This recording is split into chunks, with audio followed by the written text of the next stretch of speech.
ಹೇಳ್ತದೆ. ಹಾಗಾಗಿ ಪ್ರಧಾನ ಅರ್ಚಕರಾಗಿರುವಂತಹ ಆಚಾರ್ಯರಲ್ಲಿಯೂ ಕೂಡ ವಿಶೇಷವಾಗಿ ನನ್ನ ನಮಸ್ಕಾರಗಳನ್ನು ಸಲ್ಲಿಸಿ 18 ವರ್ಷಗಳ ಕಾಲ ನಿರಂತರವಾಗಿ ಮಹಾಭಾರತ ಪ್ರವಚನವನ್ನು ಮಾಡಿಕೊಂಡು ಬಂದಿರುವಂತಹ ಪೂಜ್ಯ ಲಕ್ಷ್ಮೀಶಾಚಾರ್ಯರಲ್ಲಿಯೂ ಕೂಡ ವಿಶೇಷವಾಗಿ ನನ್ನ ನಮಸ್ಕಾರಗಳನ್ನು ಸಲ್ಲಿಸಿ, ನನಗೆ ಇವತ್ತು ಬಂದಿರುವಂತಹ ಸಿಕ್ಕಿರುವ ವಿಷಯ ದಾನ ಭಾರತ. ದಾನದ ಬಗ್ಗೆ ಕೆಲವು ವಿಷಯಗಳನ್ನು ಸಂಗ್ರಹ ಮಾಡಿದ್ದೇನೆ. ಸಂಗ್ರಹ ಮಾಡಿರುವಂತಹ ವಿಷಯವನ್ನು ನನ್ನ ಮತಿಗೆ ತಕ್ಕಂತೆ ನಿಮ್ಮಲ್ಲಿ ಉಪಸ್ಥಾಪನೆ ಮಾಡ್ತೇನೆ. ದಾನ ಅಂತಂದರೆ 2 ಅಕ್ಷರಗಳಿದೆ ಅಲ್ಲಿ. ಮೊದಲು ದಾನ ಅನ್ನೋ ಶಬ್ದಕ್ಕೆ ಒಬ್ಬ ತರ್ಕ ಸಂಗ್ರಹಕಾರ ತಾರ್ಕಿಕರು ಒಂದು ಲಕ್ಷಣವನ್ನು ಬರೀತಾರೆ. ಸ್ವಸ್ವತ್ವ ಪರಿತ್ಯಾಗ ಪೂರ್ವಕ ಪರಸ್ವತ್ವ ಆಪಾದಕ ಇಚ್ಛ. ಎಲ್ಲರಲ್ಲಿಯೂ ಕೂಡ ಈ ಜ್ಞಾನ ಇದ್ದೇ ಇರ್ತದೆ. ಯಾವ ವಸ್ತುವನ್ನು ನಾನು ದಾನ ಮಾಡ್ತಾ ಇದ್ದೇನೋ ಆ ವಸ್ತು ನನ್ನದಲ್ಲ, ನನ್ನ ಸ್ವತ್ವ ಪರಿತ್ಯಾಗ ಆಗಬೇಕು, ಅದು ನನ್ನದಲ್ಲ ಅನ್ನುವಂತಹ ಭಾವನೆ ಇರಬೇಕು. ಪರಸ್ವತ್ವ ಆಪಾದಕ ಇಚ್ಛ. ಯಾವ ವಸ್ತುವನ್ನು ಬೇರೆಯವರಿಗೆ ಕೊಡ್ತಾ ಇದ್ದೇವೋ ಅವರಲ್ಲಿ ಈ ವಸ್ತು ನನಗೆ ಇಚ್ಛೆ ಇದೆ, ಈ ವಸ್ತು ನನಗೆ ಬೇಕು ಅನ್ನುವಂತಹ ಅಭಿಲಾಷೆ ಇರಬೇಕು. ಇದೆರಡು ಇದ್ದರೆ ಅದನ್ನು ದಾನ ಅಂತ ಕರೆಸ್ಕೊಳ್ತದೆ. ಈಗ ನಾವು ಯಜ್ಞವನ್ನು ಮಾಡ್ತೇವೆ. ಯಜ್ಞ ಅಂತಂದರೆ, ಹೋಮ ಅಂತಂದರೆ ದೇವತೋದ್ದೇಶಕ ದ್ರವ್ಯತ್ಯಾಗ. ದೇವತೆಯನ್ನು ಉದ್ದೇಶ ಮಾಡಿಕೊಂಡು ದ್ರವ್ಯವನ್ನು ನಾವು ಅಗ್ನಿಯಲ್ಲಿ ಹಾಕೋದನ್ನೇ ನಾವು ಏನು ಹೇಳ್ತೇವೆ, ಯಜ್ಞ ಅಂತ ಕರಿತೇವೆ. ನಂತರ ಆ ದ್ರವ್ಯ ಅನ್ನೋದು ನಮಗೆ ಬರೋದಿಲ್ಲ, ನಮಗೆ ಅದು ಆ ದ್ರವ್ಯ ದೇವಲೋಕಕ್ಕೆ ತಲುಪಿ ನಮಗೆ ಪುಣ್ಯವನ್ನು ಉಂಟು ಮಾಡುವಂಥ ಕೆಲಸ ಆ ಯಜ್ಞದ್ದು. ಹಾಗೆಯೇ ನಾವು ಕೊಡುವ ದಾನವೂ ಕೂಡ ಪುಣ್ಯಪ್ರದವನ್ನು ಉಂಟು ಮಾಡುತ್ತದೆ ಅನ್ನುವಂಥ ಚಿಂತನೆ ನಮಗೆ ಬೇಕು. ಇದನ್ನು ನಾವು ದಾನ ಅಂತ ಕರೆಯುವಂತಹ ಒಂದು ಚಿಂತನೆ. ಅದರಲ್ಲಿ ಅನುಶಾಸನ ಪರ್ವದಲ್ಲಿ ವಿಶೇಷವಾಗಿ ದಾನದ ಬಗ್ಗೆ ಆ ಶಿವಪಾರ್ವತಿಯ ಸಂವಾದ ರೂಪದಲ್ಲಿ ತಿಳಿಸಿದ್ದಾರೆ. ಮೊದಲು ನಮಗೆ ದಾನ ಅಂದರೆ ಏನು, ದಾನದ ರೂಪ ಹೇಗೆ ಎಂದು ಗೊತ್ತಿರಬೇಕು. ಪ್ರತಿಯೊಬ್ಬರೂ ದಾನವನ್ನು ಮಾಡ್ತೇವೆ. ದಾನವನ್ನು ಮಾಡುವಾಗ ನಾವು ಯಾವ ಸ್ಥಳದಲ್ಲಿ ದಾನವನ್ನು ಮಾಡ್ತಾ ಇದ್ದೇವೆ, ಈ ಪ್ರಶ್ನೆಗೆ ಭಗವದ್ಗೀತೆಯಲ್ಲಿ ಕೃಷ್ಣ ಪರಮಾತ್ಮ ಶ್ರದ್ಧಾತ್ರಯ ವಿಭಾಗ ಅಂತ ಮಾಡಿಕೊಂಡು ಸಾತ್ವಿಕ, ರಾಜಸ, ತಾಮಸ ಅನ್ನುವಂತಹ ಶ್ರದ್ಧೆಯ ಮೂಲಕವಾಗಿ ಒಂದು ವಿಚಾರವನ್ನು ತಿಳಿಸಿಕೊಟ್ಟಿದ್ದಾನೆ ನಮಗೆ. ನೋಡಿ, ಶ್ರದ್ಧೆ ಅನ್ನೋದಲ್ಲಿ 3 ವಿಭಾಗ ಇದೆ: ಸಾತ್ವಿಕ, ರಾಜಸ, ತಾಮಸ. ಈ ಸಾತ್ವಿಕ, ರಾಜಸ, ತಾಮಸಗಳಲ್ಲಿ ಸಾತ್ವಿಕ ಆ ಮೂರರಲ್ಲಿ ಕೂಡ ಪ್ರತ್ಯೇಕ 4 ವಿಭಾಗವನ್ನು ಮಾಡ್ತಾರೆ. ಅಲ್ಲಿ ಸಾತ್ವಿಕ ಆಹಾರ, ಸಾತ್ವಿಕ ಯಜ್ಞ, ಸಾತ್ವಿಕ ತಪಸ್ಸು, ಸಾತ್ವಿಕ ದಾನ. ಈ ಒಂದೊಂದಕ್ಕೂ ಒಂದು ರೀತಿಯಾದಂತಹ ಸಂಬಂಧ ಇದೆ. ನೋಡಿ, ಸಾತ್ವಿಕ ಆಹಾರ ಅಂತಂದರೆ ನಾವು ಯಾವ ಆಹಾರವನ್ನು ಸ್ವೀಕಾರ ಮಾಡೋದ್ರಿಂದ ದೇವರಲ್ಲಿ ಭಕ್ತಿ ಮಾಡಲಿಕ್ಕೆ ಆಗ್ತದೋ ಅದು ಸಾತ್ವಿಕ ಆಹಾರ. ಅಂದರೆ ದೇವರ ನೈವೇದ್ಯವಾಗಿರುವಂಥದ್ದನ್ನೇ ಸ್ವೀಕಾರ ಮಾಡಬೇಕು ಅಂತೇಳಿ. ದೇವರಿಗೆ ನೈವೇದ್ಯ ಮಾಡಲಿಕ್ಕೆ ಆಗದೇ ಇರುವಂಥ ಆಹಾರ ಇದ್ದರೆ ಅದು ಸಾತ್ವಿಕ ಆಹಾರ ಅಲ್ಲ. ಇಂತಹ ಆಹಾರವನ್ನು ಸ್ವೀಕಾರ ಮಾಡೋದರಿಂದ ನಮಗೆ ದೇವರಲ್ಲಿ ಭಕ್ತಿ ಮಾಡಲಿಕ್ಕೆ ಆಗೋದಿಲ್ಲ ಅಂತಂದರೆ ಅದು ಸಾತ್ವಿಕ ಆಹಾರ ಆಗೋದಿಲ್ಲ. ಹಾಗಾಗಿ ದೇವರಲ್ಲಿ ಭಕ್ತಿ ಇಡಲಿಕ್ಕೆ ಆಗುವಂಥ ಆಹಾರ ಸಾತ್ವಿಕ ಆಹಾರ. ಸಾತ್ವಿಕ ಆಹಾರದಿಂದ ಬರುವಂಥದ್ದು ಯಾವುದು, ನಮಗೆ ಸಾತ್ವಿಕ ಯಜ್ಞ. ಯಾವುದೇ ರೀತಿಯಾದಂತಹ ಫಲವನ್ನು ಅಪೇಕ್ಷಿಸದೇನೆ ನಾವು ಹೋಮವನ್ನು ಮಾಡ್ತೇವೆ. ಒಳ್ಳೆಯದಾಗಬೇಕು ಅನ್ನೋ ಒಂದೇ ಉದ್ದೇಶದಿಂದ ಹೋಮವನ್ನು ಮಾಡ್ತೇವೆ. ಇದು ಸಾತ್ವಿಕವಾದಂಥ ತಪಸ್ಸು. ಯಾವುದು? ಸಾತ್ವಿಕವಾದಂಥ ಯಜ್ಞ. ಸಾತ್ವಿಕವಾದ ಯಜ್ಞದಿಂದ ಉಂಟಾಗೋದು ಸಾತ್ವಿಕವಾದ ತಪಸ್ಸು. ತಪಸ್ಸನ್ನು ಮಾಡುವುದು ಯಾಕೆ? ದೇವ, ದ್ವಿಜ, ಬ್ರಾಹ್ಮಣ, ಅತಿಥಿ, ಗುರು ಇವರೆಲ್ಲರ ಪೂಜೆಗೋಸ್ಕರ ಮಾಡ್ತೇವೆ ನಾವು. ಅವರಿಂದ ಏನೋ ನಮಗೆ ಸಿಗ್ತದೆ ಅನ್ನೋ ಉದ್ದೇಶ ಅಲ್ಲ, ಅವರ ಅನುಗ್ರಹವೇ ದೊಡ್ಡ ನಮಗೆ ಫಲ. ನಮಗೆ ಅದರಿಂದ ಅನುಗ್ರಹವನ್ನು ಉದ್ದೇಶ ಮಾಡಿಕೊಂಡು ದೇವರಿಗೆ ದೇವ ಪೂಜೆಯನ್ನು ಮಾಡ್ತೇವೆ, ಗುರು ಪೂಜೆಯನ್ನು ಮಾಡ್ತೇವೆ, ಬ್ರಾಹ್ಮಣರ ಪೂಜೆಯನ್ನು ಮಾಡ್ತೇವೆ. ಇದೆಲ್ಲವೂ ಕೂಡ ನಮಗೆ ಆ ಸಾತ್ವಿಕ ಆಹಾರದಿಂದ, ಯಜ್ಞದಿಂದ ಉಂಟಾಗುವಂತಹ ತಪಸ್ಸನ್ನೇ ನಾವು ಈಗ ಜಪ ಅನ್ನುವಂತಹ ವಿಷಯದಲ್ಲಿ ಕೂಡ ಈಗ ಪ್ರಕೃತ ಲೋಕರೂಢಿಯಲ್ಲಿ ಇದೆ. ಈ ಸಾತ್ವಿಕವಾದ ತಪಸ್ಸಿನಿಂದ ಉಂಟಾಗೋದೇ ನಮಗೆ ಸಾತ್ವಿಕವಾದಂತಹ ದಾನ. ದಾನದವನ್ನು ನಾವು ಯಾವ ರೀತಿ ಯೋಚನೆ ಮಾಡಬೇಕು ಅಂತಂದರೆ, ದಾತವ್ಯಮಿತಿ ಯದ್ದಾನಂ ದೀಯತೆ ಅನುಪಕಾರಿಣೇ ದೇಶೇ ಕಾಲೇ ಚ ಪಾತ್ರೇ ಚ ತದ್ದಾನಂ ಸಾತ್ವಿಕಂ ಸ್ಮೃತಂ. ದಾತವ್ಯಮಿತಿ ಯದ್ದಾನಂ, ಶ್ರದ್ಧಾ ಭಕ್ತಿಗೋಸ್ಕರವಾಗಿ ದಾನ ಮಾಡೋದು ನನ್ನ ಕರ್ತವ್ಯ ಅನ್ನುವ ಭಾವನೆಯಿಂದಾಗಿ ದಾನವನ್ನು ಮಾಡಬೇಕು. ದೀಯತೆ ಅನುಪಕಾರಿಣೆ, ಫಲವನ್ನು ಬಯಸದೇನೆ ದಾನವನ್ನು ಕೊಡಬೇಕು ಅಂತೆ. ದೇಶೇ ಕಾಲೇ ಚ ಪಾತ್ರೇ ಚ, ಒಳ್ಳೆಯ ಯೋಗ್ಯತೆ ಉಳ್ಳವರಿಗೆ ದೇಶಕ್ಕೆ ಸರಿಯಾಗಿ, ಕಾಲಕ್ಕೆ ಸರಿಯಾಗಿ ನಾವು ದಾನವನ್ನು ಮಾಡಬೇಕು. ಇದು ಸಾತ್ವಿಕವಾದಂತಹ ದಾನ ಅಂತ ಕೃಷ್ಣ ಪರಮಾತ್ಮ ಭಗವದ್ಗೀತೆಯಲ್ಲಿ ತಿಳಿಸಿರುವಂತಹ ಮಾತು. ಹಾಗಾದರೆ ರಾಜಸವಾದ ದಾನ ಯಾವುದು? ಆಹಾರ ಇಲ್ಲಿ ವ್ಯತ್ಯಾಸ ಆಗ್ತದೆ. ಇಲ್ಲಿ ಆ ಸಾತ್ವಿಕವಾದಂತಹ ಆಹಾರ, ಸಾತ್ವಿಕವಾದಂತಹ ದಾನ ಆದ ನಂತರ ಅಲ್ಲಿ ರಾಜಸವಾದಂತಹ ದಾನ ಬೇಕು. ಆ ರಾಜಸವಾದಂತಹ ದಾನದಲ್ಲಿ ಕೂಡ 4 ವಿಧ. ಯಾವುದು? ರಾಜಸವಾದಂತಹ ಆಹಾರ, ರಾಜಸವಾದಂತಹ ಯಜ್ಞ, ರಾಜಸವಾದಂತಹ ತಪಸ್ಸು, ರಾಜಸವಾದಂತಹ ದಾನ. ಅಲ್ಲಿ ನಮಗೆ ಈ ಸಾತ್ವಿಕ ಯಾವುದು ರಾಜಸವಾದಂತಹ ಆಹಾರ ಹೇಗಿರ್ತದೆ ಅಂತಂದರೆ, ಅಡುಗೆಗೆ ಬೇಕಾಗಿರುವಂತಹ ಪದಾರ್ಥಗಳಲ್ಲಿ ಹೆಚ್ಚು ಆಗುವುದು, ತುಂಬ ಖಾರ ಆಗುವುದು ಅಥವಾ ತುಂಬ ಉಷ್ಣತೆ ಆಗುವುದು, ಈ ಥರ ನಮಗೆ ಅಡುಗೆಯಲ್ಲಿ ನಮಗೆ ಏರುಪೇರಾಯಿತು ಅಂತಂದರೆ ಅದು ರಾಜಸ ಆಹಾರ ಅಂತ ಕರೆಸ್ಕೊಳ್ತದೆ. ಈ ರಾಜಸ ಆಹಾರದಿಂದಾಗಿ ನಾವು ಮಾಡುವಂಥ ಯಜ್ಞ ಹೇಗಿರ್ತದೆ? ಫಲಂ ಅಭಿಸಂದಾಯ, ಫಲವನ್ನು ಉದ್ದೇಶ ಮಾಡಿಕೊಂಡು ಪ್ರತ್ಯುಪಕಾರವನ್ನು ಬಯಸಿ ನಾವು ಯಜ್ಞವನ್ನು ಮಾಡ್ತೇವೆ. ನಾನು ಈ ಯಜ್ಞವನ್ನು ಮಾಡಿದೆ, ಅದರಿಂದಾಗಿ ದೇವರು ಈ ಫಲವನ್ನು ನನಗೆ ಕೊಡಬೇಕು ಅನ್ನುವಂತಹ ಚಿಂತನೆ ಬರ್ತದೆ. ಈ ಚಿಂತನೆಯಿಂದಾಗಿ ನಮಗೆ ಬರುವಂತಹ ತಪಸ್ಸು ಹೇಗಿರ್ತದೆ ಅಂತಂದರೆ, ನನಗೆ ಒಳ್ಳೆಯದಾಗಬೇಕು, ಯಾವುದೇ ರೀತಿಯಾದಂತಹ ದೋಷ ಬರಬಾರದು, ಆರೋಗ್ಯ ಚೆನ್ನಾಗಿರಬೇಕು ಅಂತೇಳಿ ಕೀರ್ತಿಗೋಸ್ಕರವಾಗಿ ನಾವು ತಪಸ್ಸನ್ನು ಮಾಡಿಕೊಳ್ಳಿಕ್ಕೆ ಶುರು ಮಾಡ್ತೇವೆ. ಇಂತಹ ಸಾತ್ವಿಕವಾದಂತಹ ಆಹಾರ ಯಜ್ಞ ತಪಸ್ಸಿನಿಂದ ಬರುವಂತಹ ದಾನದ ಯೋಚನೆ ಹೇಗಿರ್ತದೆ ಅಂತಂದರೆ, ಯತ್ತು ಪ್ರತ್ಯುಪಕಾರಾರ್ಥಂ ಫಲಂ ಉದ್ದೇಶ್ಯವಾ ಪುನಃ ದೀಯತೆ ಚ ಪರಿಕ್ಲಿಷ್ಟಂ ತದ್ದಾನಂ ರಾಜಸಂಸ್ಮೃತಂ. ಪ್ರತ್ಯುಪಕಾರವನ್ನು ಬಯಸ್ತೇವೆ, ದಾನವನ್ನು ಕೊಡುವಾಗ ಅವನಿಂದ ಏನಾದರೂ ಉಪಕಾರ ಆಗಬೇಕು ಅನ್ನುವಂತಹ ಬೇಡಿಕೆ, ಅದರೊಟ್ಟಿಗೆ ಫಲವನ್ನು ಉದ್ದೇಶ ಮಾಡ್ತೇವೆ, ಇವನಿಗೆ ಈ ದಾನವನ್ನು ಕೊಟ್ಟೆ ಅದರಿಂದಾಗಿ ನನಗೆ ಈ ಪಾಪ ಪರಿಹಾರ ಆಗಬೇಕು ಅನ್ನುವಂತಹ ಉದ್ದೇಶ ಬರ್ತದೆ. ಆಮೇಲೆ ಪರಿಕ್ಲಿಷ್ಟಂ, ಮುಖ್ಯವಾಗಿ ಪರಿಕ್ಲಿಷ್ಟ ಅಂತಂದರೆ ಅನ್ಯಾಯ ಮಾರ್ಗದಿಂದ ಬಂದಂತಹ ಸಂಪತ್ತು. ನಾವು ಒಬ್ಬರಿಗೆ ಒಂದು ವಸ್ತುವನ್ನು ದಾನ ಮಾಡ್ತಾ ಇದ್ದೇವೆ ಅಂತಂದರೆ ಅಲ್ಲಿ ನ್ಯಾಯ ಮಾರ್ಗದಿಂದ ನಾನು ಸಂಪಾದನೆ ಮಾಡಿರೋದು ಆಗಿರಬೇಕು, ಅದನ್ನು ದಾನ ಮಾಡಿದರೆ ವಿಶೇಷ ಪುಣ್ಯಪ್ರದ. ಹಾಗಾಗಿ ಈ ಥರ ನಮಗೆ ಆಹಾರದಿಂದಾಗಿ ಅಲ್ಲಿ ದಾನದಲ್ಲಿ ವ್ಯತ್ಯಾಸ ಆಗ್ತದೆ. ನಂತರ ತಾಮಸ ಆಹಾರ, ತಾಮಸವಾದಂತಹ ದಾನವನ್ನು ಮಾಡಬೇಕಾದ್ರೆ ಯಾತ ಯಾಮ ರಸಗತಂ ಪೂತಿ ಪರ್ಯುಷಿತಂ ಚ ಯತ್, ಅನ್ನವನ್ನು ಸ್ವೀಕಾರ ಮಾಡಬೇಕಾದ್ರೆ ಆಹಾರ ಯಾತಯಾಮ, ಒಂದು ಯಾಮ ಕಳೆದಿರೋದಾಗಿರ್ಬೋದು ಅಥವಾ ತಿನ್ನಲಿಕ್ಕೆ ಯೋಗ್ಯ ಇಲ್ಲದೇ ಇರುವಂತಹ ಆಹಾರ ಸ್ವೀಕಾರ ಮಾಡ್ತೇವೆ, ಇದು ತಾಮಸ ಆಹಾರ. ತಾಮಸ ಆಹಾರದಿಂದಾಗಿ ಬರುವಂತಹ ಯಜ್ಞ ಆಗಿರ್ತದೆ ವಿಧಿಹೀನಂ ಅಸೃಷ್ಟಾನ್ನಂ ಮಂತ್ರಹೀನಂ ಅದಕ್ಷಿಣತಃ. ವಿಧಿಹೀನ, ಯಾವುದೇ ರೀತಿಯಾದಂತಹ ಯಜ್ಞಕ್ಕೆ ವಿಧಿಯ ನಿಯಮ ಇರೋದೇ, ವಿಧಿಯ ಅನುಜ್ಞೆ ಇರೋದಿಲ್ಲ, ಅಪ್ಪಣೆ. ನಂತರ ಅಸೃಷ್ಟಾನ್ನಂ, ಯಾವುದೇ ಯಾಗ ಮಾಡಬೇಕಂದ್ರೂ ಕೂಡ ಅನ್ನದಾನ ಆಗಲೇಬೇಕು ಅಲ್ಲಿ. ಈ ತಾಮಸವಾದ ಯಜ್ಞದಲ್ಲಿ ಅನ್ನದಾನದ ವಿಷಯವೇ ಇರುವುದಿಲ್ಲ. ಮಂತ್ರಹೀನಂ, ಮಂತ್ರದಲ್ಲಿ ಲೋಪಗಳೆಲ್ಲ ಬರಲಿಕ್ಕೆ ಶುರುವಾಗಿರ್ತದೆ. ನಂತರ ಬರುವುದು ಯಾವುದು ಅಂತಂದರೆ ಅದಕ್ಷಿಣತಃ, ದಕ್ಷಿಣ ಇಲ್ಲದಂತೆ ಯಾವುದೇ ಪೂಜೆಯನ್ನು ಮಾಡಿದರೂ ಕೂಡ ಫಲ ಇಲ್ಲ. ಹಾಗಾಗಿ ನಮಗೆ ತಾಮಸವಾದಂಥ ಆಹಾರ ಸ್ವೀಕಾರದಿಂದಾಗಿ ತಾಮಸವಾದಂಥ ಯಜ್ಞ ಈ ಥರ ಯೋಚನೆ ಬರ್ತದೆ. ತಾಮಸವಾದ ಯಜ್ಞ ಹೀಗೆ ಆಯಿತು ಅಂತಂದರೆ ತಾಮಸವಾದಂತಹ ನಮಗೆ ಬರುವಂತಹ ತಪಸ್ಸು ಹೇಗಿರ್ತದೆ? ಶರೀರಕ್ಕೆ ಕಷ್ಟ ಕೊಟ್ಟು ಏನಾದರೂ ಕಾಟಾಚಾರದಿಂದಾಗಿ ನಾವು ತಪಸ್ಸನ್ನು ಮಾಡಬೇಕು, ಜಪವನ್ನು ಮಾಡಬೇಕು ಅಂತ ಕೂತ್ಕೊಳ್ತೇವೆ. ಇದು ತಾಮಸವಾದಂತಹ ನಮಗೆ ತಪಸ್ಸು. ಈ ತಪಸ್ಸಿನಿಂದ ಬರುವಂತಹ ನಮಗೆ ದಾನದ ಯೋಚನೆ ಹೇಗಿರ್ತದೆ ಅಂತಂದರೆ, ಅದೇಶಕಾಲೇ ಯದ್ದಾನಂ ಅಪಾತ್ರೇಭ್ಯಶ್ಚ ದೀಯತೆ ಅಸಂಸ್ಕೃತಂ ಅವಜ್ಞಾತಂ ತತ್ ತಾಮಸಮುದಾಹೃತಂ.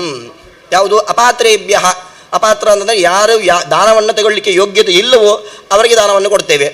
ನಂತರ ಅದೇಶಕಾಲೇ, ದೇಶಕ್ಕೆ ಸಮಯಕ್ಕೆ ಸರಿ ಇಲ್ಲದ ಹಾಗೆ ನಾವು ದಾನವನ್ನು ಕೊಡ್ತೇವೆ. ಅಸಂಸ್ಕೃತ, ಸಂಸ್ಕಾರ ಇಲ್ಲದೇ ಇರುವ ಹಾಗೆ ನಾವು ದಾನವನ್ನು ಕೊಡುವಂತಹ ಪ್ರಯೋಗಗಳೆಲ್ಲ ಬರಲಿಕ್ಕೆ ಸಾಧ್ಯ ಅಂತ ಹೇಳಿ, ಹೀಗೆ ಕೃಷ್ಣ ಪರಮಾತ್ಮ ನಾವು ಕೊಡುವಂತಹ ದಾನದ ವಿಷಯದಲ್ಲಿ ನಾವು ರಾಜಸರೋ ತಾಮಸರೋ ಅಥವಾ ಸಾತ್ವಿಕರೋ ಅನ್ನುವಂಥ ವಿಭಾಗವನ್ನು ಭಗವದ್ಗೀತೆಯಲ್ಲಿ ತಿಳಿಸಿಕೊಟ್ಟಿದ್ದಾನೆ. ಇನ್ನೊಂದು ಮಾತು ಸಿಗ್ತದೆ ನಮಗೆ, ದಾನದಲ್ಲಿ ಹೇಗೆ ಸಾತ್ವಿಕ ರಾಜಸ ತಾಮಸ ಅನ್ನುವಂಥ 3 ಬಗೆ ಇದೆಯೋ ಹಾಗೇನೆ ಉತ್ತಮ ಮಧ್ಯಮ ಅಧಮ ಅನ್ನೋದನ್ನು ಚಿಂತನೆ ಮಾಡಿಕೊಂಡಾಗ ಅಲ್ಲಿ ಉತ್ತಮ ದಾನ ಯಾವುದು ಅಂತಂದರೆ, ಅಭಿಗಮ್ಯ ಉತ್ತಮಂ ದಾನಂ ದಾನಮಾಹೂಯ ಮಧ್ಯಮಂ ಅಧಮಂ ಯಾಚಮಾನಾಯ ಸೇವಾದಾನಂತು ನಿಷ್ಫಲಂ. ಅಭಿಗಮ್ಯ ಉತ್ತಮಂ ದಾನಂ, ಯಾವ ಯೋಗ್ಯತೆ ಉಳ್ಳಂತಹ ದಾನವನ್ನು ಪಡೀಲಿಕ್ಕೆ ಯೋಗ್ಯತೆ ಯಾರಿಗಿರ್ತದೋ ಅವರನ್ನು ಹುಡುಕಿಕೊಂಡು ಹೋಗಿ ನಾವೇ ಹೋಗಿ ದಾನವನ್ನು ಕೊಡಬೇಕು ಅಂತ, ಇದು ಉತ್ತಮ ದಾನ. ಇದಕ್ಕೆ ಫಲವನ್ನು ಮುಂದೆ ಹೇಳ್ತೇನೆ. ನಂತರ ಯಾವುದು? ದಾನಮಾಹೂಯ ಮಧ್ಯಮಂ, ನಾವು ಇರುವಲ್ಲಿಯೇನೇ ದಾನಕ್ಕೆ ಬ್ರಾಹ್ಮಣರನ್ನು ಕರೆಸಿಕೊಂಡು ಕೊಡುವ ದಾನ, ಅದು ಮಧ್ಯಮ ದಾನ.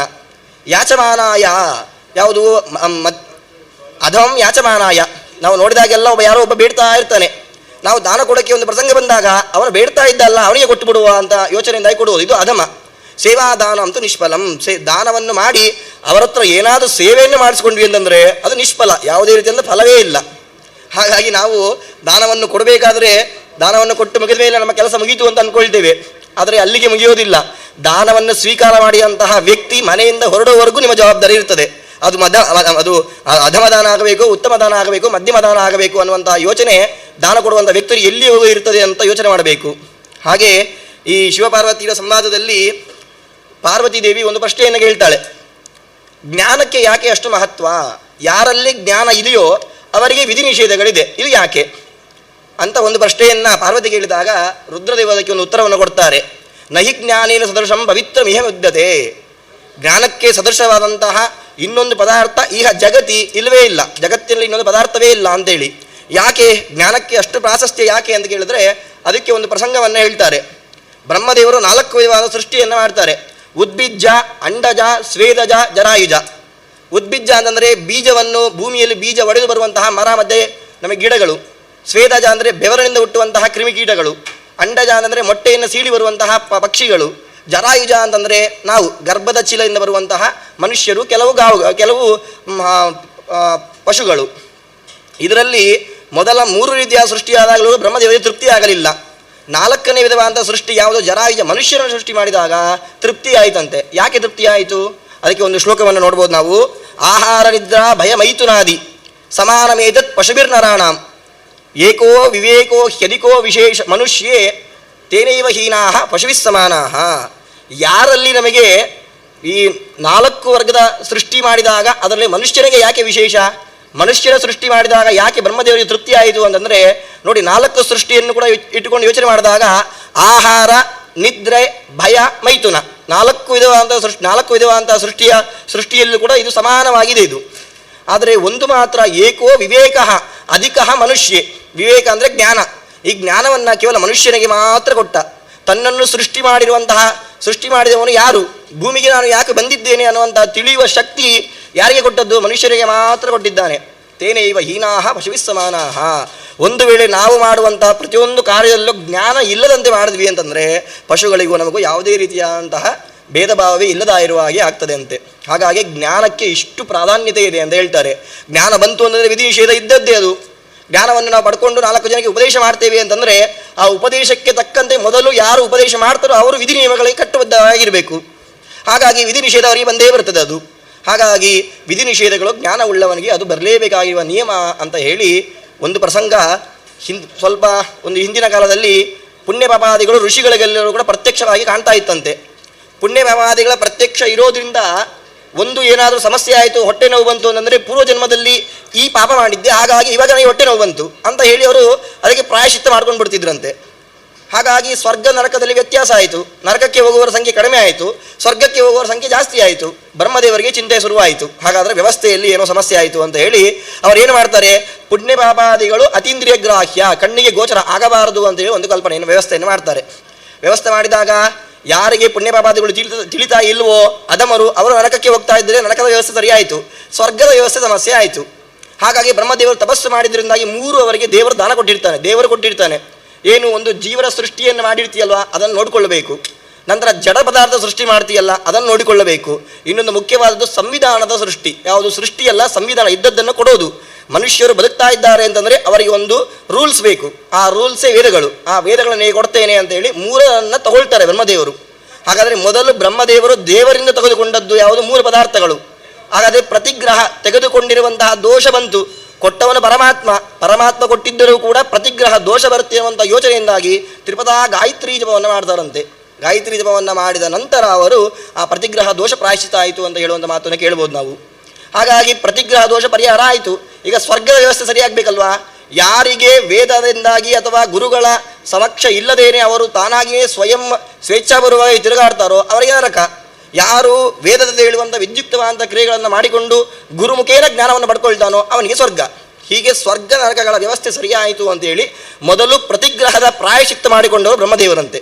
ಅದು ಕೂಡ ಕೊಟ್ಟವನು ಯಾರು ಅಯೋಗ್ಯ ಅಲ್ಲ, ಬ್ರಹ್ಮದೇವರೇ, ಸಾಕ್ಷಾತ್ ವಿಷ್ಣು ದೇವರೇ ದಾನವನ್ನು ಕೊಟ್ಟರೂ ಕೂಡ ದಾನವನ್ನು ಪಡೆದುಕೊಳ್ಳುವಂತಹ ವ್ಯಕ್ತಿಗೆ ಎಷ್ಟು ಕರ್ತವ್ಯ ಇದೆ ಅಂತ ಹೇಳಿ ನಮಗೆ ಈ ಮಾತು ತಿಳಿಸಿಕೊಡ್ತಾ ಇದೆ ನಮಗೆ.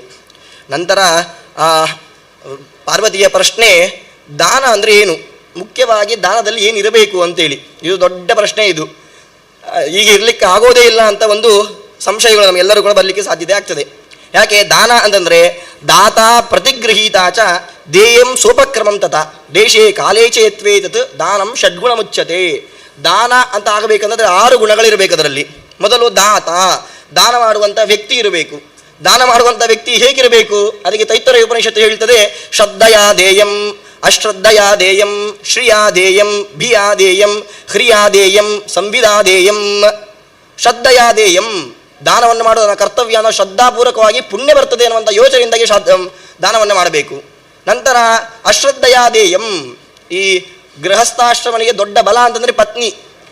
ಈ ದಾನವನ್ನು ಮಾಡುವಾಗ ಮನೆಯಲ್ಲಿ ಯಾರಿಗಾದರೂ ಇಷ್ಟ ಇಲ್ಲದಿದ್ದರೆ ಕಲತ್ರಂ ಪೀಡಯಿತ್ವಾಪಿ ಅತಿಥಿ ಭೋಜನಂ ಕಾರಯೇತು, ಅತಿಥಿ ಸತ್ಕಾರಂ ಕಾರಯೇತು. ಹೆಂಡತಿಗೆ ಪೀಡೆ ಕೊಟ್ಟಾದರೂ ಪರವಾಗಿಲ್ಲ, ಅವರ ಮೂಲಕವಾಗಿ ನೀವು ಸೇವೆಯನ್ನು ಮಾಡಿಸಿದ ಅತಿಥಿಯರಿಗೆ ಅಂತ ಎನ್ನುವಂಥ ಮಾತನ್ನು ನಾವು ಅನುಶಾಸನ ಪರ್ವದಲ್ಲಿ ನೋಡ್ಬೋದು. ನಾವು ಅಶ್ರದ್ಧೆಯಾದೇಯಂ, ಶ್ರದ್ಧೆ ಇಲ್ಲದಿದ್ದರೂ ಕೂಡ ಬಲವಂತವಾಗಿ ದಾನವನ್ನು ಕೊಡಬೇಕು. ದಾನ ಕೊಡುವವರ ಲಕ್ಷಣ ಇದು. ನಂತರ ಶ್ರೀಯಾದೇಯಂ, ಯಾವುದು ಅವನು ಸಂಪೂರ್ಣ ಮನಸ್ಕನಾಗಿ ದಾನವನ್ನು ಕೊಡಬೇಕು ಅವನು. ನಂತರ ಬಿ ಆದೇಯಂ, ದಾನವನ್ನು ಕೊಡಲಿಲ್ಲ ಅಂತಂದರೆ ನರಕ ಬರ್ತದೆ, ನನಗೆ ನರಕ ಪ್ರಾಪ್ತಿ ಪರಿಹಾರ ಆಗಬೇಕು ಅಂದರೆ ದಾನ ಮಾಡಬೇಕು, ಈ ಕಾರಣದಿಂದಾದರೂ ಕೂಡ ದಾನವನ್ನು ಮಾಡಬೇಕು. ನಂತರ ಹ್ರಿಯಾದೇಯಂ, ಕೆಲವರೆಲ್ಲರೂ ಕೂಡ ದಾನ ಕೊಡ್ತಾ ಇದ್ದಾರೆ, ನಾನು ದಾನ ಕೊಡಲಿಲ್ಲ ಅಂತಂದರೆ ಏನೋ ಸಂಕೋಚ ಬರ್ತದೆ, ಸಂಕೋಚ ಭಾವನೆಯಿಂದಾದರೂ ಕೂಡ ದಾನವನ್ನು ಕೊಡಬೇಕಂತೆ. ಸಂವಿಧಾದೇಯಂ, ಅನಂತ ವೈ ಪ್ರತಿಗೃಹಾದಿ ಅನಂತೋ ವೈ ದದಾತಿ ಚ, ನನ್ನಲ್ಲಿ ಅಂತರ್ಯಾಮಿಯಾಗಿರುವಂತಹ ಅನಂತರೂಪಿ ಪರಮಾತ್ಮನೇ ದಾನವನ್ನು ಕೊಡ್ತಾ ಇದ್ದಾನೆ, ಎದುರುಗಡೆ ಸ್ವೀಕಾರ ಮಾಡುವಂಥ ವ್ಯಕ್ತಿಯಲ್ಲೂ ಅನಂತನೇ ಇದ್ದಾನೆ. ಇಂತಹ ಸಂವಿಧ ಜ್ಞಾನಪೂರ್ವಕವಾಗಿ ದಾನವನ್ನು ಕೊಡಬೇಕು ಅಂತೆ. ಇದು ದಾತ, ದಾನವನ್ನು ಕೊಡುವವನ ಲಕ್ಷಣ ಇದು.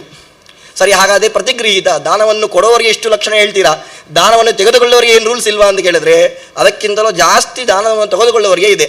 ನೋಡಿ, ದಾನವನ್ನು ತೆಗೆದುಕೊಳ್ಳಲಿಕ್ಕೆ ಯಾರು ಯೋಗ್ಯ, ಯೋಗ್ಯ ಆದ ಮೇಲೆ ಅವನು ಏನೇನು ಕ್ರಿಯೆಗಳನ್ನು ಮಾಡಬೇಕು, ದಾನವನ್ನು ಹೇಗೆ ತೆಗೆದುಕೊಳ್ಳಬೇಕು, 3 ಪ್ರಶ್ನೆ. ಮೊದಲು ದಾನವನ್ನು ತೆಗೊಳ್ಳಿಕ್ಕೆ ಯಾರು ಯೋಗ್ಯರು ಅಂತಂದರೆ ಅಲ್ಲಿ ಯಾವುದೇ ಜಾತಿ ವಿವೇಕ ಇಲ್ಲ ಅನ್ನುವಂಥ ಮಾತನ್ನು ನಾವು ಒಪ್ಕೊಳ್ತೇವೆ. ನಾವು ಅದರಲ್ಲೂ ವಿಶೇಷವಾಗಿ ನಮಗೆ ತಿಳಿಸೋದು ಸರ್ವೇಷಾಂ ಏವ ವರ್ಣಾನಾಂ ಬ್ರಾಹ್ಮಣ ಪರಮೋ ಗುರು, ಬ್ರಾಹ್ಮಣ ಪ್ರತಿಗೃಹ್ಣೀಯಾದ ಸರ್ವತೋ ಭಯವರ್ಜಿತ. ಯಾವುದೇ ಭಯ ಇಲ್ಲದೆ ಎಲ್ಲ ವರ್ಣಗಳಲ್ಲಿ ಕೂಡ ಪರಮ ಗುರುಸ್ಥಾನದಲ್ಲಿರೋದು ಬ್ರಾಹ್ಮಣ ಜಾತಿ. ಹಾಗಾಗಿ ಅವನು ಯಾವುದೇ ಭಯ ಇಲ್ಲದೆ ಸ್ವೀಕಾರ ಮಾಡಬೇಕಂತೆ. ನಾನು ಈ ದಾನವನ್ನು ಸ್ವೀಕಾರ ಮಾಡೋದಿಲ್ಲ, ನಾನು ಈ ದಾನವನ್ನು ಸ್ವೀಕಾರ ಮಾಡ್ತೀನಿ ಅನ್ನುವಂತಹ ಯಾವುದೇ ರೀತಿಯಂತಹ ತಡೆ ಇಲ್ಲದೆ, ಭಯ ಇಲ್ಲದೆ ಅವನು ದಾನವನ್ನು ಸ್ವೀಕಾರ ಮಾಡಬಹುದು ಅನ್ನುವಂಥ ಮಾತನ್ನು ನೋಡ್ಬೋದು. ಹಾಗಾದರೆ ದಾನವನ್ನು ಸ್ವೀಕಾರ ಮಾಡೋದ್ರಿಂದ ದುಗ್ಧ ಗೌರಿವಗಚ್ಚತಿ, ಈ ಬೆಳಗ್ಗೆ ಹೊತ್ತು ನಾವು ರಾತ್ರಿಯೆಲ್ಲ ನಮ್ಮ ಮನೆಯಲ್ಲಿರುವಂತಹ ಹಸು ಅದು ಚೆನ್ನಾಗಿ ಮೇಯ್ದು ಬರ್ತದೆ, ಮರುದಿನ ಬೆಳಗ್ಗೆ ನಾವು ಹಾಲನ್ನು ಕರಿತೇವೆ, ನಂತರ ಹೊಟ್ಟೆಯಲ್ಲಿ ಹಾಲೇ ಇಲ್ಲ, ಪುನಃ ಅದು ಆಹಾರವನ್ನು ಚಯನ ಮಾಡಿಕೊಂಡು ದೇಹದಲ್ಲಿ ಅದು ಪಚನ ಆದ ಮೇಲೆ ಪುನಃ ಸಾಯಂಕಾಲ ಅದು ಹಾಲನ್ನು ಕೊಡ್ತದೆ. ಹಾಗೆ ಒಬ್ಬ ಬ್ರಾಹ್ಮಣ ಮನೆಯಿಂದ ಒಂದು ಕಾರ್ಯಕ್ರಮಕ್ಕೆ ಅಥವಾ ಒಂದು ದಾನಕ್ಕೆ ಹೊರಟ ಅಂತಂದರೆ ಅವನ ದೇಹದಲ್ಲಿ ಸಮಗ್ರವಾಗಿ ಹಸುವಿನ ಮೈಯಲ್ಲಿ ಕ್ಷೀರ ಇರುವ ಹಾಗೆ ಅವನ ಮೈಯಲ್ಲಿ ಪುಣ್ಯ ಇರ್ತದೆ. ದಾನವನ್ನು ತೆಗೆದುಕೊಂಡು ಪಾದವನ್ನು ಮುಟ್ಟಿ ಯಾರಾದರೂ ನಮಸ್ಕಾರ ಮಾಡಿದ್ರು ಅಂತಂದರೆ ಅವನು ಮಾಡಿದ ಪುಣ್ಯ ಎಲ್ಲ ಆ ಯಜಮಾನನಿಗೆ ಹೋಯಿತು.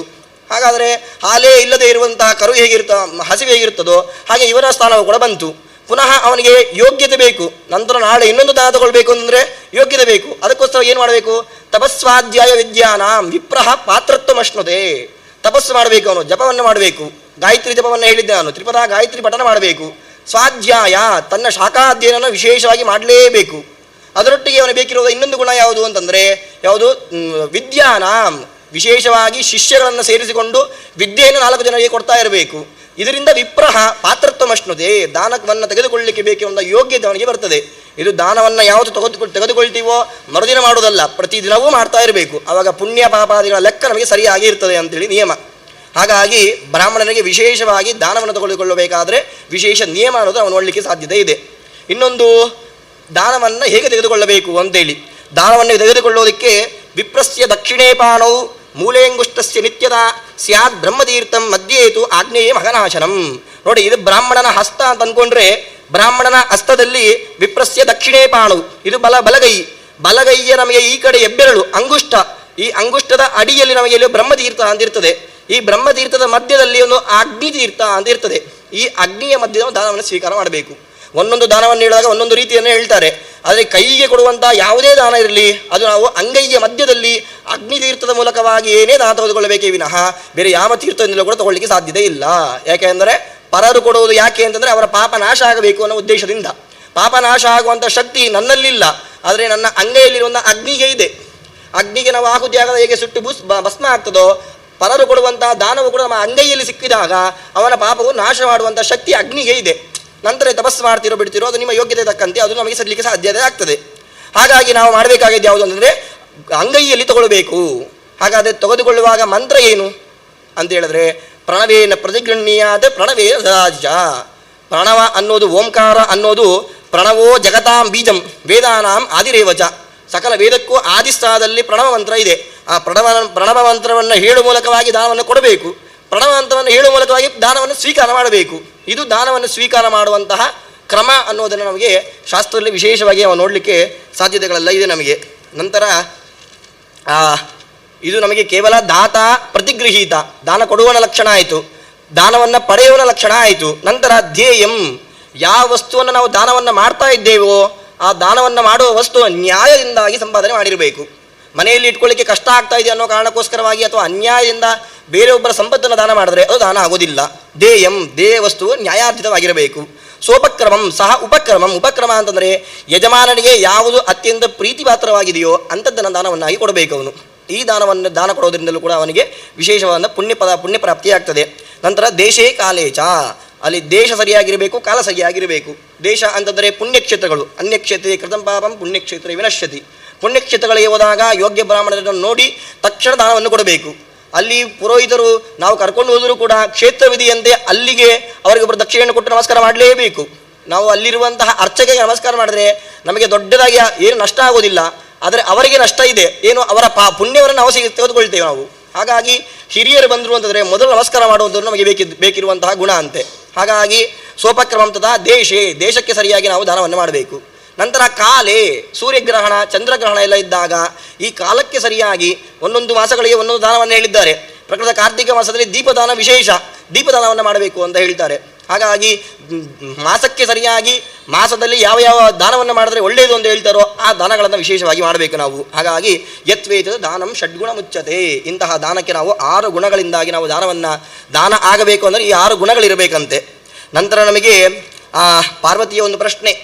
ಜಗತ್ತಿನಲ್ಲಿ ಎಲ್ಲಿ ನೋಡಿದರೂ ಕೂಡ 3 ಥರದ ಜನರು ಸಿಗ್ತಾರೆ ನಮಗೆ. ಮನುಷ್ಯ ಸ್ತ್ರಿವಿಧಾ ದೇವ ದೃಶ್ಯಂತೆ ಸತತಂ ವಿಭೋ ಆಸೀನಾ ಏವ ಭುಂಜಂತೆ ಅಪರೇ ಯತ್ನಪೂರ್ವಕಂ ಅಪರೇ ಯಾತಮಾನಾಶ್ಚ ನಲವಂತೇದು ಕಿಂಚನ. 3 ಥರದ ಜನರಿದ್ದಾರೆ. ಒಬ್ಬರು ಯಾರು ಅಂತಂದರೆ ಫಸ್ಟು ಆಸೀನಾಯ ಭುಂಜಂತೆ, ಕೂತಲ್ಲಿ ಏನೇ ಚೆನ್ನಾಗಿ ಆಹಾರವನ್ನು ಸ್ವೀಕಾರ ಮಾಡಿಕೊಂಡು ಭೋಗವನ್ನು ಮಾಡ್ತಾ ಇದ್ದಾರೆ. ಅಪರೇ ಯತ್ನಪೂರ್ವಕಂ, ಪ್ರಯತ್ನವನ್ನು ಮಾಡಿ ಅವರು ಆಹಾರವನ್ನು ಸ್ವೀಕಾರ ಭೋಗವನ್ನು ಮಾಡ್ತಾ ಇದ್ದಾರೆ. ಇನ್ನು ಕೆಲವರು ಯಾಚಮಾನಾಶ್ಚ, ಚೆನ್ನಾಗಿ ತಿರುಗಾಡಿದರೂ ಕೂಡ ಭೋಗವನ್ನು ಮಾಡಲಿಕ್ಕೆ ಅವರಿಗೆ ಆಗ್ತಾನೇ ಇಲ್ಲ. ತಿರುಗಾಡಿ ಕಡೆಗೆ ಅವರ ಆಯುಷ್ಯವೇ ಕ್ಷೀಣ ಆಗ್ತದೆ ವಿನಃ ಭೋಗಾಸಕ್ತಿ ಅನ್ನೋದು ಬರಲಿಕ್ಕೆ ಸಾಧ್ಯವೇ ಇಲ್ಲ ಅವರಿಗೆ. ಈ ವ್ಯವಸ್ಥೆ ಯಾಕೆ ಅಂತೇಳಿ ಪಾರ್ವತಿ ರುದ್ರದೇವರಿಗೆ ಪ್ರಶ್ನೆ ಕೇಳಿದಾಗ ರುದ್ರದೇವರು ಕೊಡುವಂತಹ ಉತ್ತರ ಏನು ಅಂತಂದರೆ, ಮೊದಲು ಯಾರು ಆಸೀನ ಏವ ಭುಂಜಂತೆ, ಪೂರ್ವಜನ್ಮದಲ್ಲಿ ಯೋಗ್ಯ ಬ್ರಾಹ್ಮಣರನ್ನ ಯೋಗ್ಯ ವ್ಯಕ್ತಿಗೆ ಸರಿಯಾದ ಕ್ರಮದಲ್ಲಿ ದಾನವನ್ನು ಕೊಟ್ಟವನು ಯಾರಿದ್ದಾನೋ ಅವನು ಈ ಜನ್ಮದಲ್ಲಿ ಅವನು ಆಸೀನಾಯ ಭುಂಜಂತೆ, ಕೂತಲ್ಲೇ ಭೋಗವನ್ನು ಮಾಡುವಂತಹ ಶಕ್ತಿ ಅವನಿಗೆ ಬರ್ತದೆ, ದೇವರ ಅನುಗ್ರಹ ಸಿಗ್ತದೆ. ಹಾಗಾಗಿ ನಾವು ಈ ಸಮಯದಲ್ಲಿ ಕೂತಲ್ಲೇ ಆಹಾರವನ್ನು ಸ್ವೀಕಾರ ಮಾಡುವಂತಹ ಶಕ್ತಿ ನಮ್ಮಲ್ಲಿ ಇದೆ ಅಂತಂದರೆ ಪೂರ್ವಜನ್ಮದಲ್ಲಿ ನಾವು ಮಾಡಿರುವಂತಹ ಸುಕೃತ. ಹಾಗಾಗಿ ಪೂರ್ವಜನ್ಮದಲ್ಲಿ ನಾವು ಪುಣ್ಯವನ್ನು ಮಾಡಿದ್ದೇವೆ, ದಾನವನ್ನು ಕೊಟ್ಟಿದ್ದೇವೆ. ಆ ಜನ್ಮದ ಫಲದಿಂದಾಗಿ ಈ ಜನ್ಮದಲ್ಲಿ ನಾವು ಚೆನ್ನಾಗಿ ಬದುಕಿದ್ದೇವೆ ಅಂತ ಅರ್ಥ. ಎರಡನೆಯದು ಯಾವುದು ಯತ್ನಪೂರ್ವಕಂ, ಪ್ರಯತ್ನ ಪಟ್ಟರೂ ಕೂಡ ಅವರಿಗೆ ಪ್ರಯತ್ನ ಪಟ್ಟ ನಂತರ ಭೋಗ ಸಿಗ್ತದೆ ಅವರಿಗೆ. ಹೇಗೆ? ಅದು ಪೂರ್ವಜನ್ಮದಲ್ಲಿ ಅವನು ದಾನವನ್ನು ಸ್ವೀಕಾರ ಮಾಡ್ತಾನೆ, ಸ್ವೀಕಾರ ಮಾಡಿದ ನಂತರ ಬಂದ ಹಣದಿಂದಾಗಿ ದಾನವನ್ನು ಮಾಡ್ತಾನೆ. ಹೀಗೆ ತನ್ನಲ್ಲಿ ಹಣ ಇಲ್ಲದೇ ಇದ್ದರೂ ಕೂಡ ಬಂದ ಹಣವನ್ನು ಸಂಗ್ರಹ ಮಾಡಿಕೊಂಡು ದಾನವನ್ನು ಯಾರು ಮಾಡ್ತಾ ಇದ್ದನು ಪೂರ್ವಜನ್ಮದಲ್ಲಿ, ಅವನು ಈ ಜನ್ಮದಲ್ಲಿ ಯತ್ನಪೂರ್ವಕವಾಗಿ ಭೋಗವನ್ನು ಪಡ್ಕೊಳ್ಳಿಕ್ಕೆ ಸಾಧ್ಯತೆ ಆಗ್ತದೆ. ಮೂರನೇದು ಯಾವುದು ಅಂತಂದರೆ, ಎಷ್ಟೇ ತಿರುಗಾಡಿದರೂ ಕೂಡ ಅವರಿಗೆ ದಾನ ಭೋಗಾಸಕ್ತಿಯನ್ನು ಬರಲಿಕ್ಕೆ ಸಾಧ್ಯವೇ ಇಲ್ಲ. ಅದು ಯಾಕೆ ಅಂತಂದರೆ, ಅಕ್ಷರದ್ವಯಮಭ್ಯಸ್ತಂ ನಾಸ್ತಿ ಯತ್ಪುರ ತೈದಂ ದೇಹಿ ವಿಪರೀತ ಉಪಸ್ಥಿತಂ. ಹಿಂದಿನ ಜನ್ಮದಲ್ಲಿ ಅವನು ಅಕ್ಷರದ್ವಯ ಅಭ್ಯಸ್ತಂ, ಯಾವಾಗಲೂ 2 ಅಕ್ಷರವನ್ನು ಹೇಳ್ತಾ ಇದ್ದಂತೆ. ಏನು? ನಾಸ್ತಿ. ಯಾರು ಏನೇ ಕೇಳಿದ್ರು ಕೂಡ ನನ್ನಲ್ಲಿ ಇಲ್ಲ ಅಂತ ಹೇಳ್ತಾ ಇದ್ದಂತೆ. ಹಾಗಾಗಿ ಈ ಜನ್ಮದಲ್ಲಿ ಅವನು ಏನಾಯಿತು? ತೈದಂ ದೇಹಿ ಇತಿ, ಎಲ್ಲರದ್ದು ಕೂಡ ಕೇಳುವಂಥ ಪರಿಸ್ಥಿತಿ, ಯಾಚಮಾನ ಪರಿಸ್ಥಿತಿಯನ್ನು ಬಂದಿದೆ. ಹಾಗಾಗಿ ಅವನು ಯಾವ ಸಮಸ್ಯೆ ಪೂರ್ವಜನ್ಮದಲ್ಲಿ ನಾಸ್ತಿ ಅಂತ ಹೇಳಿರುವ ಕಾರಣಕ್ಕೋಸ್ಕರವಾಗಿ ಈ ಜನ್ಮದಲ್ಲಿ ಅವನಿಗೆ ದೇಹಿ ಅನ್ನುವಂಥ ಕೇಳಿದ ಪರಿಸ್ಥಿತಿ ಬಂದಿದೆ. ಹಾಗಾಗಿ ನಮಗೆ ನಂತರ ಜನ್ಮದಲ್ಲಿ ನಾವು ಈ ಜನ್ಮದಲ್ಲಿ ಆಸೀನಾಯ ಭುಂಜಂತೆ ಆಗಿದ್ದೇವೆ, ನಂತರ ಜನ್ಮದಲ್ಲಿ ಯಾಚಮಾನನಾಗಬಾರದು ಅಂತಂದರೆ ಈ ಜನ್ಮದಲ್ಲಿ ನಾಸ್ತಿ ಅಂತ ಅನ್ನುವಂತಹ ಪದ ನಮ್ಮ ಬಾಯಿಯಲ್ಲಿ ಬರಬಾರದು. ನನ್ನಲ್ಲಿ 10 ರೂಪಾಯಿ ಇದ್ರೆ 1 ರೂಪಾಯಿ ದಾನ ಮಾಡಿ, ಅದೂ ದಾನವೇ. ಪತ್ರಂ ಪುಷ್ಪಂ ಫಲಂ ತೋಯಂ ಯೋಮೇ ಭಕ್ತ್ಯಾ ಪ್ರಯಚ್ಛತಿ, ಭಕ್ತಿಯಿಂದ ಏನನ್ನು ಕೊಟ್ಟರು ಕೂಡ ಅದು ದಾನವೇ ಆಗ್ತದೆ. ಹಾಗಾಗಿ ನೀರನ್ನು ಕೊಟ್ಟರು ಕೂಡ ದಾನವೇ ಆಗ್ತದೆ. ಹಾಗಾಗಿ ದಾನ ಯಾವುದೇ ಬ್ರಾಹ್ಮಣ ಬಂದ ಕಷ್ಟದಲ್ಲಿ ಬ್ರಾಹ್ಮಣರಂತಲ್ಲ ಯಾರೇ ಬರಲಿ ಕೇಳಿದಾಗ ನಾಸ್ತಿ ಅನ್ನುವಂಥ ಪದ ನಾವು ಬಾಯಲ್ಲಿ ಬರಬಾರದು ಅನ್ನೋ ಮಾತನ್ನು ನಮಗೆ ಈ 3ನೇ ಪ್ರಶ್ನೆಗೆ ಉತ್ತರವನ್ನಾಗಿ ಕೊಡ್ತಾನೆ. ಹಾಗಾಗಿ ಕಡೆಗೆ ಒಂದು ಮಾತನ್ನು ಹೇಳೋದಾದರೆ, ದಶದಾನಗಳು ವಿಶೇಷವಾಗಿ ಅಲ್ಲಿ ಅಷ್ಟಮಹಾದಾನಗಳ ಬಗ್ಗೆ ವಿಶೇಷವಾಗಿ ಉಲ್ಲೇಖ ಮಾಡಿದ್ದಾರೆ ಅನುಶಾಸನ ಪರ್ವದಲ್ಲಿ. ಆ ದಶದಾನಗಳಲ್ಲಿ ನಮಗೆ ಗೋಭೂತಿಲ ಹಿರಣ್ಯಾಜ್ಯ ವಾಸೋ ಧಾನ್ಯಧನಾನಿ ಚ ರೌಪ್ಯಂ ಲವಣಮಿತ್ಯೇತೆ ದಶದಾನ ಪ್ರಕೀರ್ತಿತಾ. 10 ದಾನಗಳಿಗೂ ವಿಶೇಷ ಫಲ ಹೇಳಿದ್ದಾರೆ. ಶುಭ ಕಾರ್ಯಕ್ರಮದಲ್ಲೂ ಕೂಡ ದಾನವನ್ನು ಮಾಡ್ತೇವೆ, ಅಶುಭ ಕಾರ್ಯಕ್ರಮಗಳಲ್ಲೂ ಕೂಡ ದಶದಾನವನ್ನು ಮಾಡೇ ಮಾಡ್ತೇವೆ. ಈ ದಶದಾನವನ್ನು ನಾವು ಲೌಕಿಕ ಅಲೌಕಿಕ ರೀತಿಯಲ್ಲಿ ಪುರೋಹಿತರು ಗೊತ್ತಿರ್ತದೆ. ಲೌಕಿಕ ರೀತಿಯಲ್ಲಿ ನಮ್ಮ ದೇಶದಲ್ಲಿ ಎಲ್ಲಿಯವರೆಗೆ ದಶದಾನದ ಪ್ರಖ್ಯಾತಿ ಬಂದಿದೆ ನೋಡಿ. ವಿದೇಶದ ಪ್ರವಾಸದಲ್ಲಿರುವಂತಹ ನಮ್ಮ ಪ್ರಧಾನಮಂತ್ರಿಯವರು ಅಮೆರಿಕಾಗೆ ಹೋದಾಗ ಅಲ್ಲಿಯ ಜೋ ಬಿಡೆನ್ ಅನ್ನುವಂತಹ ಅಮೆರಿಕದ ಅಧ್ಯಕ್ಷರು, ನಂತರ ಫಸ್ಟ್ ಲೇಡಿ ಪ್ರಥಮ ಮಹಿಳೆಯಾಗಿರುವಂತಹ ಜಿಲ್ ಬಿಡೆನ್ ಅನ್ನೋರಿಗೆ ಇವರು ಕೊಟ್ಟ ಉಡುಗೊರೆ ಏನು ಅಂತಂದರೆ ದಶದಾನಗಳು. ಸಂಪುಷ್ಟದಲ್ಲಿ ದಶದಾನವನ್ನು ಇಡುವ ಮೂಲಕವಾಗಿ, ತೆಂಗಿನಕಾಯಿಯಲ್ಲಿ ಗೋ ಪ್ರತಿಮೆಯನ್ನು ಬರೆಯುವ ಮೂಲಕವಾಗಿ, ಹೀಗೆ ಗೋಭೂತಿಲ ಹಿರಣ್ಯ ಅನ್ನುವಂತಹ 10 ಧಾನ್ಯಗಳನ್ನು ಇಟ್ಟು ದಾನ ಅವರು ಕೊಟ್ಟಿದ್ದಾರೆ. ಯಾಕೆಂದರೆ ಇದು ನಮ್ಮ ದೇಶದ ಸಂಸ್ಕೃತಿ ಅಂತ ಹೇಳಿ, ಇದು ನಮಗೆ ಜಗತ್ತಿಗೆ ಇದು ದೃಷ್ಟಾಂತ. ಇದು ಹಿರಿಯರು ಒಂದು ಕೆಲಸವನ್ನು ಮಾಡ್ತಾ ಇದ್ದಾರೆ ಅಂತಂದರೆ ಅದನ್ನು ನೋಡಿ ನಾವು ಮಾಡೋದು ಈಗ ನಮ್ಮ ಜನ್ರೇಷನ್ಗೆ ಇರುವಂತಹ ಒಂದು ಸೂಚನೆ. ಹಾಗಾಗಿ ಪ್ರತಿಯೊಬ್ಬರು ಕೂಡ ದಶದಾನಕ್ಕೆ ಇರೋ ಪ್ರಾಮುಖ್ಯತೆಯನ್ನು ನಾವು ತಿಳ್ಕೊಳ್ಳಿಕ್ಕೆ ಸಾಧ್ಯ ಇಲ್ಲ, ಅಷ್ಟೊಂದು ಇದೆ. ಹಾಗಾಗಿ ದಶದಾನಗಳ ಮಹತ್ವ ಅನ್ನೋದು ನಮಗೆ ಈ ಥರ ಕೂಡ ಕಾಣಲಿಕ್ಕೆ ಸಾಧ್ಯತೆ ಇರ್ತದೆ. ನಂತರ ಕಡೆಗೆ 3 ದಾನ ಅನ್ನೋದು 3 ಬಗೆ ಇದೆ: ಕಾಯಿಕ, ವಾಚಿಕ, ಮಾನಸಿಕ.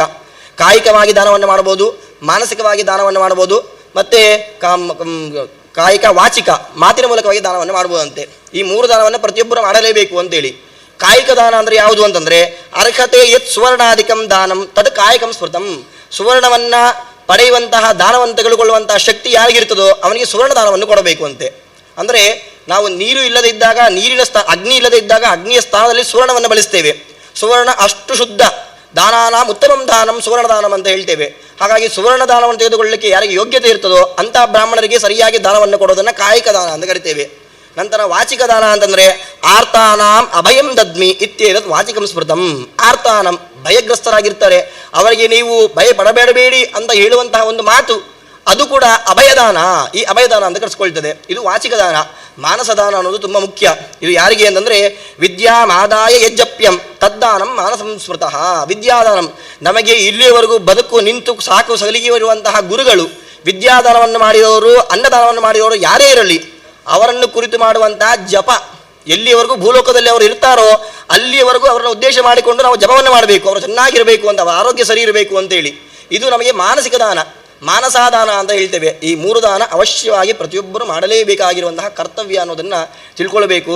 ಜಪವನ್ನು ಮಾಡಲಿಕ್ಕೆ ಹಣದ ಖರ್ಚಿಲ್ಲ ನಮಗೆ. ಮಾತನ್ನು ಹೇಳುವ ಮೂಲಕ ವಚನೇ ಕಾದರಿದ್ರತ, ಮಾತನ್ನು ಹೇಳುವ ಮೂಲಕವಾಗಿ 4 ಜನರ ಸಂತೋಷವನ್ನು ಮಾಡಲಿಕ್ಕೆ, ಅವರ ಭಯವನ್ನು ಪರಿಹಾರ ಮಾಡಲಿಕ್ಕೆ ನಮಗೆ ಯಾವುದೇ ರೀತಿಯಾದಂತಹ ಸಮಸ್ಯೆ ಇಲ್ಲ. ಈ 2 ದಾನವನ್ನು ಆದರೂ ಕೂಡ ಅವಶ್ಯವಾಗಿ ಮಾಡಲೇಬೇಕು. ಕಡೆಗೆ ಒಂದು ಮಾತು, 4 ಆಶ್ರಮಗಳು ಯಾವುದು? ಬ್ರಹ್ಮಚರ್ಯ, ವಾನಪ್ರಸ್ಥ, ಗಾರ್ಹಸ್ಥ್ಯ, ನಂತರ ಸನ್ಯಾಸಿ. ಈ 4 ಆಶ್ರಮಗಳಲ್ಲಿ ಸರ್ವಸಂಗ ಪರಿತ್ಯಾಗದ ಸ್ಥಾನದಲ್ಲಿರೋದು ಯಾರು ಅಂತಂದರೆ ಸನ್ಯಾಸಾಶ್ರಮ. ಅವರಿಗೂ 2 ವಿಶೇಷವಾದಂತಹ ಕೃತ್ಯಗಳನ್ನು ಮಾಡ್ತಾ ಇದ್ದಾರೆ. ಯಾವುದು? ಅನ್ನದಾನಂ ಮಹಾದಾನಂ ವಿದ್ಯಾದಾನ ಅದಪ್ಪರಂ ಅನ್ಯೇನ ಕ್ಷಣಿಕಾ ತೃಪ್ತಿ. ವಿದ್ಯಾದಾನಂತೂ ತತ್ಪರ. ಅನ್ನದಾನ ಮತ್ತು ವಿದ್ಯಾದಾನ ಪ್ರತಿಯೊಬ್ಬ ಸನ್ಯಾಸಿಗಳು ಕೂಡ ಮಾಡಿಕೊಂಡು ಬರ್ತಾ ಇದ್ದಾರೆ. ಅದರಿಂದಲೇ ನಾವು ಇವತ್ತು ಇಲ್ಲಿದ್ದೇವೆ. ಹಾಗಾಗಿ ಸರ್ವಸಂಗ ಪರಿತ್ಯಾಗಿಗಳಾಗಿರುವಂತಹ ಸನ್ಯಾಸಿಗಳೇ ಸಮಾಜಕ್ಕೆ ಒಳ್ಳೆಯದಾಗಬೇಕು ಅನ್ನೋ ಉದ್ದೇಶದಿಂದ ಅವರ ಕರ್ತವ್ಯ ಅಲ್ಲದಿದ್ದರೂ ಕೂಡ ಮುಖ್ಯವಾಗಿ ಕರ್ತವ್ಯ ನಿವಾರಣೆ ಮಾಡ್ತಾ ಇದ್ದಾರೆ. ಗೃಹಸ್ಥಾಶ್ರಮದ ಮುಖ್ಯ ಧರ್ಮ ಏನು ಅಂತಂದರೆ 4 ವರ್ಣಗಳನ್ನು ಪರಿಚಯ, ಅವರನ್ನು ವಿಶೇಷವಾಗಿ ಉಪಕಾರ ದಾನವನ್ನು ಮಾಡಿ ಸತ್ಕಾರ ಮಾಡುವಂತಹ ಯೋಗ್ಯತೆ ಇರೋದು ಯಾರಿಗೆ ಅಂತಂದರೆ ಗೃಹಸ್ಥಾಶ್ರಮ, ಮದುವೆಯಾಗಿರುವಂಥ ವ್ಯಕ್ತಿಗೆ ಇದೆ. ಹಾಗಾಗಿ ಮದುವೆಯಾಗಿರುವಂಥ ವ್ಯಕ್ತಿ ಸನ್ಯಾಸಿಗಳ ಸೇವೆಯನ್ನು ಮಾಡಲಿಲ್ಲ, ಅನ್ನದಾನವನ್ನು ಮಾಡಲಿಲ್ಲ, ಅಥವಾ ವಿದ್ಯಾದಾನವನ್ನು ಮಾಡಲಿಲ್ಲ ಅಂತಂದರೆ ಅವನಿಗೆ ಏನಂತ ಹೇಳಲಿಕ್ಕೆ ಸಾಧ್ಯ ಇಲ್ಲ. ಹಾಗಾಗಿ ಕರ್ತವ್ಯವನ್ನು ಮರೆತು ಯಾವತ್ತೂ ಕೂಡ ಬದುಕಲೇಬಾರದು ಅನ್ನೋ ವಿಷಯವನ್ನು ತಿಳ್ಕೊಳ್ಬೇಕು. ಮನೆಯಲ್ಲಿ ಒಬ್ಬ ಬ್ರಾಹ್ಮಣ ನಮ್ಮ ಮನೆಗೆ ಬಂದು ಊಟವನ್ನು ಮಾಡಿ ತೃಪ್ತಾಸ್ಮಃ, ನಾವೆಲ್ಲರೂ ಕೂಡ ಸಂತೋಷಿತರಾಗಿದ್ದೇವೆ ಅಂತ ಒಂದು ಮಾತನ್ನು ಹೇಳಿದ್ರೆ ಅಲ್ಲಿ ದೇವತೆಗಳೇ ಬಂದು ಊಟ ಮಾಡಿ ಅಷ್ಟು ಫಲ ನಮ್ಮಲ್ಲಿ ಸಿಗ್ತದೆ ಅಂತೆ. ಹಾಗಾಗಿ ಏನೇ ಕಷ್ಟ ಇದ್ದರೂ ಕೂಡ ಅತಿಥಿಗಳಿದ್ದಾಗ ಅವರಿಗೆ ತೊಂದರೆ ಆಗುವ ಹಾಗೆ ಮಾತಾಡಬಾರದು. ಅತಿಥಿಗಳು ಹೋದ್ಮೇಲೆ ಮಾತಾಡ್ತಾರೆ, ಆದರೆ ಅತಿಥಿಗಳು ಇರುವಾಗಲಾದರೂ ಮಾತಾಡಲೇಬಾರದು ಅನ್ನುವಂಥ ವಿಷಯವನ್ನು ನಾವು ನೋಡ್ಕೊಳ್ಬೇಕು. ಹಾಗಾಗಿ ಪ್ರತಿಯೊಬ್ಬರೂ ಕೂಡ ಈ ದಾನದ ಮಹಾತ್ಮೆ ಅನ್ನೋದು ಮಹಾಭಾರತ ಮಹತ್ವಾದ್ ಭಾರವತ್ವಾಚ ಪ್ರತಿಯೊಬ್ಬರು ಹೇಳುವಂತಹ ವಾಕ್ಯ. ಹಾಗಾಗಿ ಒಂದು ದೊಡ್ಡ ಸಮಸ್ಯೆ ಏನು ಅಂತಂದರೆ, ನನ್ನ ಬ್ಯಾಚಿನಲ್ಲಿ ಕೂಡ ಅಲ್ಲೇ ಚಿಕ್ಕವನು, ಈ ಪ್ರವಚನದ ವಿಷಯದಲ್ಲಿ ಕೂಡ ಯಾವುದು ಪ್ರವಚನದಲ್ಲಿ ಮಾಡಿರುವಂತಹ ವಿದ್ವಾಂಸರ ಪಟ್ಟಿಯಲ್ಲೂ ಕೂಡ ನಾನೇ ಚಿಕ್ಕವನು. ಹಾಗಾಗಿ ಬೇರೆ ಯಾರನ್ನು ಕೂಡ ಹೆಸರನ್ನು ಹೇಳಲಿಕ್ಕೆ ನನಗೆ ಸಾಧ್ಯತೆಯೇ ಇಲ್ಲ. ಹಾಗಾಗಿ ನನ್ನಲ್ಲಿ ಇರುವಂತಹ ಬುದ್ಧಿಯಿಂದ ಸ್ವಲ್ಪ ವಿಷಯವನ್ನು ಸಂಗ್ರಹ ಮಾಡಿಕೊಂಡು ಆ ಗುರುಗಳ ಮುಂದೆ ನಾನು ಉಪಸ್ಥಾಪನೆ ಮಾಡಿದ್ದೇನೆ. ವಿಷಯೋ ವಿಶಾಲಃ ಅಹಮಸ್ಮಿ ಬಾಲಃ ಅಂತ ಹೇಳ್ತಾ ನನ್ನ ಮಾತ್ರ ಮುಗಿಸ್ತಾ ಇದ್ದೇನೆ. ಶ್ರೀಕೃಷ್ಣ ಅರ್ಪಿತಮಸ್ತು.